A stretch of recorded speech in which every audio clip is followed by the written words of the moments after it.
ಶ್ರೀಯುತ ನಮ್ಮ ಅಂಬೇಡ್ಕರಿಗೆ ವಂದಿಸುತ್ತಾ ಹಾಗೂ ನಮ್ಮ ಸಂಘ ಸಮಿತಿಯವರಿಗೂ ಎಲ್ಲರಿಗೂ ಶುಭ ಕೋರುತ್ತಾ ಹಾಗೆ ಜಯಣ್ಣ ಮಲ್ಪೆಯವರಿಗೂ ಧನ್ಯವಾದವನ್ನು ಸಲ್ಲಿಸುತ್ತಾ ಒಂದೆರಡು ಮಾತಾಡಲಿಕ್ಕೆ ನಾನು ಇಷ್ಟಪಡ್ತಿದ್ದೇನೆ.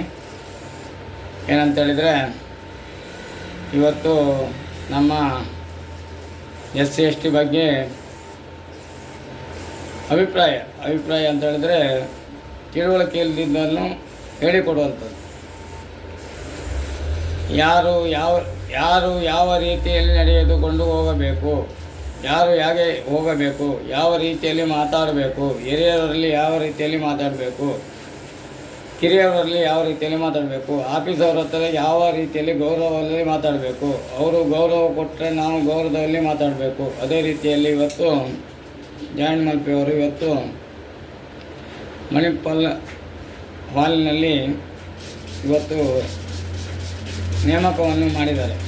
ಎಲ್ಲರೂ ಬರಬೇಕಂತೇಳಿ ನಮ್ಮ ಸಂಘ ಸಮಿತಿಯವರು ದಯವಿಟ್ಟು ಅಲ್ಲಿಗೆ ಬರಬೇಕು, ಅದನ್ನು ಕೇಳಬೇಕು, ಹಾಗೆ ಅದನ್ನು ನೋಡಿ ಮತ್ತು ಕೇಳಿ ನಾವು ಅದನ್ನು ಸ್ಟಡಿ ಮಾಡಿ ಅದನಂತರ ನಾವು ಇನ್ನೊಬ್ಬರ ಬಗ್ಗೆ ಮಾತಾಡಲಿಕ್ಕೆ ತಿಳಿದುಕೊಳ್ಳಬೇಕು. ಅದೇ ರೀತಿಯಲ್ಲಿ ನಾನು ಅವರೆಲ್ಲರಿಗೂ ಅಲ್ಲಿ ಹೋದವರಿಗೆ ನಮ್ಮ ಅಂಬೇಡ್ಕರ್ ಪರವಾಗಿಯೂ ಹಾಗೂ ಜಯಣ್ಣ ಮಲ್ಪೆ ಪರವಾಗಿಯೂ ನಾನು ಅವರಿಗೆ ಶುಭ ಕೋರುತ್ತಿದ್ದೇನೆ. ಯಾಕೆ ಇದನ್ನು ಹೇಳ್ತೇನೆ ಅಂತ ಹೇಳಿದರೆ, ಇವತ್ತು ನಾನು ಸಹ ಹೋಗ್ಬೇಕಂತೇಳಿ ಈಗ ನಾನು ಅವರ ಗ್ರೂಪಿನಲ್ಲಿ ವಾಟ್ಸಪ್ ನೋಡಿದಾಗ ನನ್ನ ಮನಸ್ಸಿಗೆ ಭಾರಿ ಹೋಗಬೇಕೆಂಬ ಆಸೆ. ಆದರೆ ಇವತ್ತು ನನಗೆ ಸ್ವಲ್ಪ ಅಡಚಣೆ ಆಗಿದೆ. ಅಡಚಣೆ ಅಂತ ಹೇಳಿದರೆ ನಮ್ಮ ಮನೆಯಲ್ಲಿ ಫಂಕ್ಷನ್ ಉಂಟು, ಹಾಗಾಗಿ ನನಗೆ ಹೋಗಲಿಕ್ಕಾಗಲಿಲ್ಲ. ಹೋದವರಿಗೆ ನಾನು ನಮ್ಮ ಅಂಬೇಡ್ಕರ್ ಪರವಾಗಿಯೂ ಹಾಗೂ ಜಯಣ್ಣ ಮಲ್ಪೆಯವರ ಪರವಾಗಿಯೂ ಅವರಿಗೆಲ್ಲರಿಗೂ ನಾನು ಧನ್ಯವಾದ ನೀಡುತ್ತೇನೆ. ಹಾಗೆ ಪ್ರತಿಯೊಂದು ವ್ಯಕ್ತಿಗಳು ಇಂಥ ಪ್ರೋಗ್ರಾಮ್ಗಳಿಗೆ ಹಾಜರಾಗಬೇಕು. ನಾನು ಸಮೇತ ಅಲ್ಲಿಗೆ ಹೋಗಬೇಕು, ಇನ್ನೊಬ್ಬರಿಗೆ ಹೇಳುವಂಥದ್ದಲ್ಲ. ನಾನು ಸಹ ಅದಕ್ಕೆ ಅವರೊಟ್ಟಿಗೆ ಸೇರಬೇಕು. ಹಾಗೆ ಯಾವ ರೀತಿಯಲ್ಲಿ ನಡಿಬೇಕು, ಯಾವ ರೀತಿಯಲ್ಲಿ ಮಾಡಬೇಕು ಎಂಬುದು ಮುಂದೆ ನನಗೆ ಅದು ನಮ್ಮ ಎಲ್ಲರಿಗೂ ಅದು ತಿಳುವಳಿಕೆ ಬರುವಂಥದ್ದು. ಅದೇ ರೀತಿಯಲ್ಲಿ ನನಗೆ ಇವತ್ತು ಭಾರಿ ಬೇಜಾರಲ್ಲಿದ್ದೇನೆ, ನನಗೆ ಹೋಗ್ಲಿಕ್ಕಾಗಲಿಲ್ಲ ಅಂಥೇಳಿ. ಆದರೆ ಹೋದವರಿಗೆ ನಾನು ಎಲ್ಲರಿಗೂ ಶುಭ ಕೋರ್ತೇನೆ. ಅದೇ ರೀತಿಯಲ್ಲಿ ಮುಂದೆ ಯಾವುದೇ ಫಂಕ್ಷನ್ ಇರಲಿ, ಯಾರು ಕಾಗದ ಕೊಡಬೇಕು, ಮತ್ತೊಂದು ಮಾಡಬೇಕು, ಹೇಳಿಕೆ ಮಾಡಬೇಕಂತೇನಿಲ್ಲ. ಅವರು ಜಯಣ್ಣ ಮಲ್ಪೆಯವರು ಅಥವಾ ಯಾವುದೇ ನಮ್ಮ ಸಂಘದವರು ಗ್ರೂಪಿನಲ್ಲಿ ಹಾಕಿದಾಗ ಅದನ್ನು ನೋಡಿ ಹೋಗುವಂಥದ್ದು ಅದು ನಮ್ಮ ಧರ್ಮ. ಹಾಗೆ ಅಂಬೇಡ್ಕರ್ ಹೇಳಿಕೊಟ್ಟದ್ದು ಅದೇ ರೀತಿಯಲ್ಲಿ ನಾವು ಇನ್ನೊಬ್ಬರನ್ನು ಈಗ ಜಯಣ್ಣ ಮಲ್ಪೆಯನ್ನು ಮಾಡುವುದನ್ನು ನಾವು ಕಂಡು ಕಲಿತು ಮುಂದೆ ಅದೇ ರೀತಿಯಲ್ಲಿ ನಾವು ಆಗಲಿಕ್ಕೆ ಆಗ್ತದೆ ನೋಡಬೇಕು. ಹಾಗೆ ಇದರಲ್ಲಿ ನಮ್ಮ ಜಾತಿ ಭೇದ ಇಲ್ಲ, ಯಾವುದೇ ಪಂಗಡ ಇಲ್ಲ, ಯಾವುದೇ ವರ್ಗ ಇಲ್ಲ, ಏನೂ ಇಲ್ಲ. ಹೀಗೆ ತುಂಬ ಜನರು ಇದೇ ರೀತಿಯಲ್ಲಿ ಮಾತಾಡ್ತಾರೆ. ಏನಂತ ಹೇಳಿದರೆ, ಅಂಬೇಡ್ಕರ್ ಸಂವಿಧಾನವನ್ನು ಯಾವ ರೀತಿಯಲ್ಲಿ ಬರ್ತೀರ ಅಂತೇಳಿ, ಯಾವ ರೀತಿ ಬರ್ತೀರ ಅಂತ ಹೇಳಿದ್ರೆ ಎಲ್ಲರಿಗೂ ಗೊತ್ತುಂಟದು ಯಾವ ರೀತಿಯಲ್ಲಿ ಅನ್ನೋದು ಎಲ್ಲದೂ ಪೂರ ತಿಳಿಲಿಕ್ಕೆ ಆಗುವುದಿಲ್ಲ. ಅಂಬೇಡ್ಕರಿಗೂ ಸಹ ಹೇಳಿಕೊಟ್ಟಂಥ ತಂದೆ ತಾಯಿ ಯಾವ ರೀತಿಯಲ್ಲಿ ಹೇಳಿದಾರಂತ ಅದು ಹೇಳುವುದಿಲ್ಲ. ಯಾರು ಇವತ್ತಿಗೂ ಅವರ ತಂದೆ ತಾಯಿ ವಿಷಯವನ್ನು ಯಾರೂ ಇವತ್ತು ಗಮನಕ್ಕೆ ಬರುವುದಿಲ್ಲ. ಆದರೆ ಕೇವಲ ನಾವು ಅಂಬೇಡ್ಕರ್ ಬಗ್ಗೆ ಮಾತ್ರ ಮಾತಾಡುವುದಲ್ಲ, ಅವರ ತಂದೆ ತಾಯಿ ಹೆಸರು ನಾವು ಇವತ್ತು ಹೇಳಬೇಕಾಗ್ತದೆ. ಅದೇ ರೀತಿಯಲ್ಲಿ ಅವರ ತಂದೆ ತಾಯಿ ಅವರು ಮತ್ತು ಹೇಳಬೇಕಾಗ್ತದೆ. ಆವಾಗ ಮೊನ್ನೆ ಒಬ್ಬ ಕೇಳಿದ ಹಾಗೆ, ಅವರದ್ದು ಇತಿಹಾಸ ನಿನಗೆ ಗೊತ್ತುಂಟಾ, ಓದಿದೆಯಾ ಏನಂದರೆ, ನನಗೆ ಗುರುಗಳು ಒಂದೆರಡು ಕ್ಲಾಸ್ ಹೇಳಿಕೊಟ್ಟಿದ್ದಾರೆ, ಅವರಿಗೆ ದೇವರೆಂದು ಭಾವಿಸ್ತೇನೆ. ಆದರೆ ಬುದ್ಧಿಶಕ್ತಿ ಮಾತ್ರ ನನಗೆ ಕೊಟ್ಟಿದ್ದಾರೆ. ಅದೇ ರೀತಿಯಲ್ಲಿ ಮೊನ್ನೆ ಒಂದು ಆಫೀಸಿಗೆ ಹೋದಾಗ ಒಬ್ಬ ವ್ಯಕ್ತಿ ಹೇಳುವಂಥ ಮಾತೇನಂತ ಹೇಳಿದ್ರೆ, ಅವರು ಕಲಿತು ಹಣ ಕೊಟ್ಟು ಬಂದು ಕೆಲಸಕ್ಕೆ ಸೇರುವಂಥದ್ದು.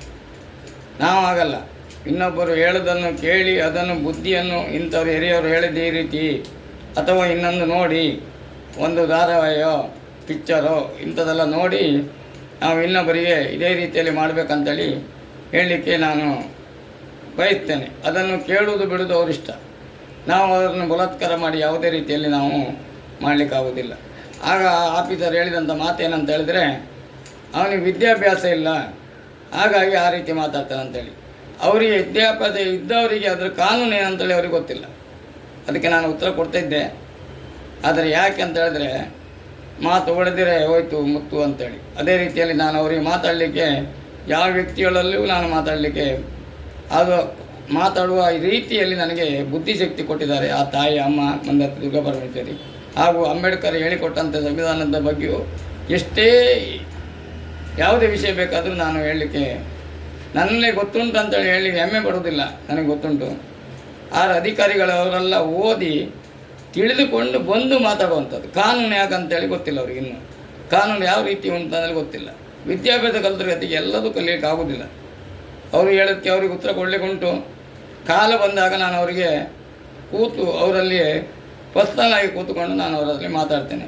ನೀವು ಇಷ್ಟು ಓದಿದ್ದೀರಿ, ಈ ಜಾಬಲ್ಲಿದ್ದೀರಿ, ಈ ರೀತಿ ಮಾತಾಡುವುದು ಸತ್ಯವೋ ಸರಿಯೋ ತಪ್ಪೋ ಅಂತ ನಾನು ಕೇಳುವಂಥದ್ದು ನನ್ನ ಧರ್ಮ. ನಾನು ಯಾವತ್ತೂ ನಾನು ಬಿಡುವನಲ್ಲ. ಯಾವುದು ತಪ್ಪಿದ್ದಲ್ಲಿ ನಾನು ಅದನ್ನು ಯಾರೇ ಬರಲಿ, ಹುಲಿ ಬಂದರೂ ನಾನು ಎದುರುಗೊಳ್ಳುವಂಥ ಮಗನೇ ಅಲ್ಲ. ಸಾವು ಹುಟ್ಟಿದ್ದನ್ನು ಕತ್ತಿತ್ತ ಬುಟ್ಟಿ ಅಂತ ಹೇಳ್ತಾರೆ. ಅದೇ ರೀತಿಯಲ್ಲಿ ಹೇಳಿದಂಥ ವ್ಯಕ್ತಿ ಯಾರಂತ ಹೇಳಲಿಕ್ಕೆ ನಾನು ಇವಾಗ ಬಯಸೋದಿಲ್ಲ. ಯಾಕಂತ ಹೇಳಿದ್ರೆ ಅವ್ರು ಗೊತ್ತಿಲ್ಲದೆ ಮಾತಾಡಿರ್ಬೋದು. ಎಷ್ಟೇ ಕಲೀಲಿ, ಅವರು ವಿದ್ಯೆ ಕಲಿತಾರೆ ವಿನಃ ಅದರಲ್ಲಿ ಯಾವ ರೀತಿಯಲ್ಲಿ ಉಂಟು, ಯಾವ ರೀತಿಯಲ್ಲಿ ಹೋಗಬೇಕಂತೇಳಿ ಅವರಿಗೆ ಗೊತ್ತಿರೋದಿಲ್ಲ. ಅದಕ್ಕೆ 100ಕ್ಕೆ 1 ಜನ ಒಬ್ಬರಿಗೆ ಗೊತ್ತಿರ್ತದೆ ಯಾವ ರೀತಿ ಮಾತಾಡಬೇಕು, ಯಾವ ರೀತಿ ಮಾತಾಡಬೇಕು. ವಿದ್ಯಾಭ್ಯಾಸ ಇಲ್ಲದ ಗತಿಗೆ ವಿದ್ಯಾಭ್ಯಾಸ ಕಲಿತೇ ಮಾತಾಡೋರಂತ ಏನಿಲ್ಲ. ವಿದ್ಯಾಭ್ಯಾಸ ಕಲಿದೆ ಇವತ್ತು ಯಾವುದೋ ಕೋಟ್ಯಾಧೀಶರಾದರಿದ್ದಾರೆ, ಗೊತ್ತಿಲ್ಲ. ಅವರು ಇವತ್ತು ಇಂಡಿಯಾದಲ್ಲಿ ನಂಬರ್ 1 ಆಗಿರ್ತಾರೆ. ಆದರೆ ಅದು ಅವರಿಗೆ ಗೊತ್ತಿರೋದಿಲ್ಲ. ಹಾಗೆ ಹೇಳ್ತೇನೆ, ಎಲ್ಲ ಆಫೀಸವರಿಗೂ ಹೇಳ್ತೇನೆ, ಕಾನೂನು ಯಾವ ರೀತಿ ಉಂಟು ಇಲ್ಲವೋ ಅಂದರೆ ತಿಳಿದು ಮಾತಾಡಬೇಕು. ಯಾವ ಕಾನೂನಿಗೆ ಯಾವ ರೀತಿ ಉಂಟು. ಈಗ ಒಂದು ಫಾರೆಸ್ಟ್ ಹೇಗೆ ಮಾತಾಡಬೇಕು, ಒಂದು SI ಹೇಗೆ ಮಾತಾಡಬೇಕು, ಒಂದು SP ಯಾವ ರೀತಿಯಲ್ಲಿ ಮಾತಾಡಬೇಕು, ಹಾಗೆ ಸಂಘ ಸಮಿತಿಯವರು ಯಾವ ರೀತಿ ಮಾತಾಡಬೇಕು, ಹಾಗೆ ಒಂದು ನಮ್ಮ AC ಹೇಗೆ ಮಾತಾಡಬೇಕು, ಹಾಗೆ DC ಹೇಗೆ ಮಾತಾಡಬೇಕು. ಅದೆಲ್ಲ ಅವರು ತಿಳುವಳಿಕೆಯಿಂದ ಮಾತಾಡುವಂಥದ್ದಲ್ಲ. ನಾವೆಲ್ಲ ತಿಳುವಳಿಕೆಯಿಂದ ಮಾತಾಡುವಂಥದ್ದು. ಅವರೆಲ್ಲ ವಿದ್ಯಾಭ್ಯಾಸವನ್ನು ಓದಿದಂಥ ಪುಸ್ತಕ ಕಂಡು ಹೇಳುವಂಥದ್ದು. ಅದು ಪುಸ್ತಕದಲ್ಲಿ ಎಲ್ಲದೂ ಸರಿಯಾಗಿರುವುದಿಲ್ಲ. ಪರಿಶೀಲನೆ ಹೇಗೆ ಹೇಳ್ತದೆ ಅಂತ ಹೇಳಿದ್ರೆ, ನಮ್ಮ ಸಂವಿಧಾನ ಹೇಗೆ ಹೇಳ್ತದೆ ಅಂತ ಹೇಳಿದರೆ, ಪುಸ್ತಕವನ್ನು ಓದಿ ಕಲಿಬೇಕಂತೇನಿಲ್ಲ. ಹೀಗೆ ಸಂಘ ಸಮಿತಿಯಲ್ಲಿ ಹೋಗಿ ಎಲ್ಲಾದರೂ ಮೀಟಿಗೆ ಹಾಜರಾಗಿ ಅವರಲ್ಲಿ ಸಂಪರ್ಕ ಮಾಡಿ ಅವರು ಹೇಳುವಂಥ ಮಾತನ್ನು ನಾವು ಕಿವಿಯಲ್ಲಿ ಕರೆಕ್ಟ್ ಕೇಳಬೇಕು, ಕಣ್ಣಲ್ಲಿ ನೋಡಬೇಕು. ಆವಾಗ ಅವರು ಅಂಬೇಡ್ಕರ್ ವಿಷಯವನ್ನು ಎಲ್ಲ ಹೇಳುವುದನ್ನು ಸರಿಯೋ ತಪ್ಪು ಅಂತ ನಾವು ಕೂತ್ಕೊಂಡು ಆಲೋಚನೆ ಮಾಡಿ ಮೌನ ರೀತಿಯಲ್ಲಿ ನೋಡಬೇಕು. ಅದನ್ನೇ ಧ್ಯಾನದಲ್ಲಿರಬೇಕು. ಆವಾಗ ನಿಮಗೆ ತಿಳುವಳಿಕೆ ಬರ್ತದೆ. ಗೊತ್ತಿರುವವರು, ಓದಿದವರು ಅವ್ರನ್ನೆಲ್ಲ ಹೇಳ್ತಾರೆ. ಕೇವಲ ಓದ್ದವರು ಮಾತ್ರ ಹೇಳುವಂಥದ್ದಲ್ಲ. ಭಾಷಣ ಮಾಡಲಿಕ್ಕೆ ಎಷ್ಟೋ ಜನ ಭಾಷಣ ಮಾಡ್ಬೋದು. ಇವತ್ತು ಜಯಣ್ಣ ಮಲ್ಪೆಯವರಿಗೆ ಸನ್ಮಾನ ಆಗುವುದನ್ನು ನೋಡುವಾಗ ನಮಗೆ ಭಾರಿ ಸಂತೋಷ. ಅದೇ ರೀತಿಯಲ್ಲಿ ಜಯಣ್ಣಿಗೆ ಮಾತ್ರ ಸನ್ಮಾನ ಮಾಡಬೇಕಂತ ಹೇಳುವಂಥದ್ದಲ್ಲ. ಅತಿ ಬಡವನು ಇದೇ ರೀತಿಯಲ್ಲಿ ಕೆಲಸ ಮಾಡಿದಿರುತ್ತಾ, ವಿದ್ಯೆ ಇಲ್ಲದಿದ್ದನು ಕೆಲಸ ಮಾಡಿದಿರುತ್ತಾ, ಅವರಿಗೂ ನಮ್ಮ ಸಂಘ ಸಮಿತಿಯವರು ಅವರಿಗೂ ಸಹಕಾರ ಮಾಡಬೇಕು. ಅವರನ್ನು ಎಚ್ಚರಿಸಬೇಕು. ಏನಂತ ಹೇಳಿದರೆ, ಮೂಲೆಯಲ್ಲಿ ಕೂರಿಸುವುದಲ್ಲ. ಈಗ ಹೇಳ್ತಾರಲ್ಲ, ದೊಡ್ಡವರೆಲ್ಲ ದುಡ್ಡು ಬಂದ ಕೂಡಲೇ ದೊಡ್ಡವರಂತಲ್ಲ. ಈಗ ನಾನಾರು ಆಗ್ಬೋದು, ನನ್ನ ತಂದೆ ತಾಯಿ, ನನ್ನ ಮಕ್ಕಳಾರು ಆಗ್ಬೋದು. ನಾಳೆ ಹಣವಂತರಾದ ಒಳ್ಳೆ ಇವನು ತಂದೆ ಅಲ್ಲ ಅಂಥೇಳಿ ಹಣಶಾಸ್ತ್ರಕ್ಕೋ ಯಾವುದಕ್ಕೋ ಸೇರಿಸಿ ಬರುವಂಥದ್ದಲ್ಲ. ಎಷ್ಟೇ ದುಡ್ಡು ಇರಲಿ, ಏನೇ ಇರಲಿ. ಅದೇ ರೀತಿಯಲ್ಲಿ ನಾನು ಯಾಕೆ ಹೇಳ್ತೇನೆ ಅಂತ ಹೇಳಿದ್ರೆ, ಸಂಘ ಸಮಿತಿಯಲ್ಲೂ ವಿದ್ಯೆ ಇಲ್ಲದವನು ಎಷ್ಟೋ ಜನ ಇದ್ದಾರೆ. ಆದರೆ ಅವರಿಗೆ ಬುದ್ಧಿಶಕ್ತಿ ಒಳ್ಳೆ ಇರ್ತದೆ. ಆವಾಗ ಅವರನ್ನು ನಾವು ಗುರುತಿಸುವುದಂತ ಹೇಳ್ತೇವೆ. ಅಂತ ಹೇಳಿದ್ರೆ ಜನರ ಎದುರು ಕರೆದುಕೊಂಡು ಬರುವಂಥದ್ದು. ಅದನ್ನೆಲ್ಲ ನಮ್ಮ ಸಂಘ ಸಮಿತಿಯವರು ಮಾಡಬೇಕು. ಯಾಕಂತ ಹೇಳಿದರೆ ಕೇವಲ ನಾವೇ ಪೂರ ಇದನ್ನು ಮಾಡುವಂಥದ್ದಲ್ಲ. ಹೀಗೆ ಎಷ್ಟೋ ಬಡ ಜೀವಿಗಳು ಒಳ್ಳೆಯ ವಿದ್ಯಾಭ್ಯಾಸ ಇಲ್ಲದಿದ್ದರೂ ಅವರು ಮನೆಯಲ್ಲೇ ಕೂತ್ಕೊಂಡೇ ಎಲ್ಲವನ್ನು ತಿಳಿದಿರ್ತಾರೆ. ಅವರನ್ನು ಗುರುತಿಸಬೇಕು. ಈ ರೀತಿಯಲ್ಲಿ ಮಾತಾಡುವಂಥ ವ್ಯಕ್ತಿಗಳನ್ನು ಕರೆದು ಎದುರೇ ನಿಲ್ಲಿಸಿ ನೋಡಿ, ಅವರಿಗೆ ವಿದ್ಯಾಭ್ಯಾಸ ಇಲ್ಲ, ಆದರೂ ಕೂಡ ಇವರು ಎಲ್ಲರ ಎದುರೇ ನೇರವಾಗಿ ಮಾತಾಡ್ತಾರೆ. ಸತ್ಯ ಇದರಲ್ಲಿ ಇದ್ದಷ್ಟು ಸತ್ಯವನ್ನು ಹೇಳಬೇಕು. ಸುಳ್ಳನ್ನು ಯಾವತ್ತೂ ಹೇಳಬಾರ್ದು. ಗೊತ್ತಿಲ್ಲದೆ ನಮಗೆ ಗೊತ್ತಿಲ್ಲ ಥರ ಅಂಥೇಳಿ ಅದಕ್ಕೆ ಒಪ್ಕೊಳ್ಬೇಕು ಅಂಥೇಳಿ ಹೇಳ್ತಾ ತುಂಬ ಮಾತಾಡಲಿಕ್ಕುಂಟು. ಹಾಗೆಯೇ ನಮ್ಮ ಅಂಬೇಡ್ಕರ್ ಸಂಘ ಶ್ರೀ ಕ್ಷೇತ್ರ ಕಾದ್ರಳ್ಳಿ ಅಮ್ಮನವರ ಸನ್ನಿಧಾನದಲ್ಲಿ ನೆರಲಿಕ್ಕಿದೆ. ಇನ್ನು ನಮ್ಮ ಅಧ್ಯಕ್ಷರಾದಂಥ ಜಾಯಿಂಟ್ ಮಲ್ಪೆಯವರ ಪರ್ಮಿಷನ್ ಕೇವಲ ಬೇಕಾಗುವಂಥದ್ದು. ಅವರು ಪರ್ಮಿಷನ್ ಸಿಕ್ಕಿದ ಕೂಡಲೇ ಸಣ್ಣ ಮಟ್ಟದಲ್ಲಿ ನಾವು ಶ್ರೀ ಕ್ಷೇತ್ರ ಕಾದ್ರಳ್ಳಿ ಅಮ್ಮನವರ ಸನ್ನಿಧಾನದಲ್ಲಿ ಎಲ್ಲರೂ ಒಟ್ಟುಗೂಡಿ ಜಾಯಿಂಟ್ ಮಲ್ಪೆಯವರ ಮುಖಾಂತರ ನಾವು ಸಂಘವನ್ನು, ಈಗ ನಾನು ಸಂಘದಲ್ಲಿದ್ದೇನೆ, ಆದರೂ ಕೂಡ ಇನ್ನೊಂದು ಸ್ವಲ್ಪ ಜನ ಬೇಡಿಕೆ ಉಂಟು. ಅವರ ಬೇಡಿಕೆಯನ್ನು ನಾವು ಈಡೇರಿಸುವಂಥದ್ದು ನಮ್ಮ ಧರ್ಮ. ಅದೇ ರೀತಿಯಲ್ಲಿ ನಾನು ಜಾಯಿಂಟ್ ಮಲ್ಪೆಯವರಿಗೆ ಧನ್ಯವಾದವನ್ನು ಹೇಳುತ್ತಾ, ಆದಷ್ಟು ಬೇಗ ನಿಮಗೆ ಅನುಕೂಲವಾಗುವ ರೀತಿಯಲ್ಲಿ ನಮಗೆ ಯಾವ ಅಧಿಕಾರಿಗಳನ್ನು ಕರೆಸಬೇಕು ಎನ್ನುವುದನ್ನು ಮಾಹಿತಿಯನ್ನು ಕೊಡಬೇಕು. ಕೂಡಲೇ ನಮ್ಮ ಕ್ಷೇತ್ರದಲ್ಲಿ ನಮ್ಮ ಮುಕ್ತೇಶ್ವರಾದಂಥ ನಿರಂಜನ ಹಿಡಿಯರಲ್ಲಿ ಬೇಡಿಕೊಂಡಾಗ ಅವರು ಹೇಳಿದ್ದಾರೆ, ಯಾವಾಗಲೂ ತೆರೆದ ಬಾಗಿಲು ಅಂತೇಳಿ, ಕಾದ್ರಳ್ಳಿಯಲ್ಲಿ ನಿಮಗೆ ಯಾವಾಗಲೂ ಅವಕಾಶ ಉಂಟು. ನೀವು ಯಾವ ದಿನ ಬಂದು ನೀವು ಯಾವ ದಿನ ಮೀಟಿಂಗ್ ಮಾಡಿದವರು ನನ್ನ ಪರ್ಮಿಷನ್ ನಮ್ಮದು ಯಾವತ್ತೂ ಉಂಟು ಅಂತೇಳಿ ಅವರು ಹೇಳಿದ್ದಾರೆ.